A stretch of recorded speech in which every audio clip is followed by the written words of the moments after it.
Up until a month ago, the only thing I knew about food was how it got from my plate to my stomach. For my passion projects, I chose cooking because I wanted to learn how to cut, use an oven, hard-boiled eggs, and much more. But I still need to know, how does the geographical and cultural aspects of a country impact on its cuisine? Let's talk about Japanese cuisine and sushi. Japan is an island on the Pacific Ocean, and sushi is a main food. Sushi is usually rice with raw fish or vegetables. Let's talk about the fish part of it. Fish is eaten in Japan in many different ways, from cooked to raw, wrapped and rolled in things, or even put in soups. It is part of lots of people's daily life in Japan. People could work as fishermen on the docks of Japan or in the fish markets. The other part of sushi is the rice, which is another primary food in Japan. Rice is part of every Japanese person's daily life. Japan is the 9th largest rice producer in the world. 85% of the 2.3 million farms in Japan grow rice. The reason they're 9th in the world that is because there are 8 countries that are better than that. Just joking.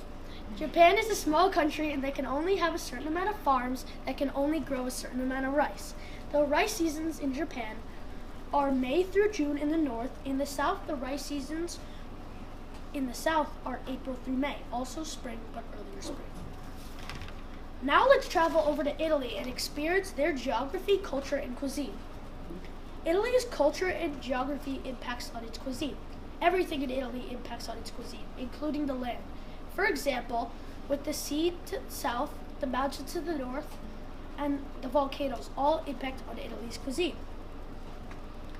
The climate in the north and the south of Italy are different, so the foods are different. In the north, pasta is harder to dry, so fresh pasta like pappardelle and tagliatelle are popular. In the south, where pasta is easier to dry pastas like spaghetti and rigatoni are popular. In the north, the weather is colder and the landscape is mountainous. In the south, it is the opposite, which is hot with long summers and many flatlands. In Italy, Italians' life is lived around the kitchen. Because of that, there are many recipes that are passed down through the years. For example, does anybody know the company called Rayo's tomato sauce? They have commercials that explain the dedication and tradition to making this tomato sauce. In Italy, there are different places that are good for growing different things. Central Italy is good for growing vegetables and poultry. The south is known for fish and dry pastas. And the north is known for hearty meats. Tuscany is in central Italy and is known for using grapes to making wine. Italy's drinks are just as important as its food. Cheeses from different parts of Italy are also different. In northern Italy, cow's milk is commonly used. The south is known for using sheep's milk and making a cheese called pecorino. The tradition to aging Parmesan cheese was a tradition from the ancient Romans. The ancient Romans were a big influence on Italian cuisine. To learn more, I visited a chef named Rob Garceau. Rob is a successful chef and runs a catering company. And I spoke with him and he showed me around a kitchen that he works in all day long in Queens, New York.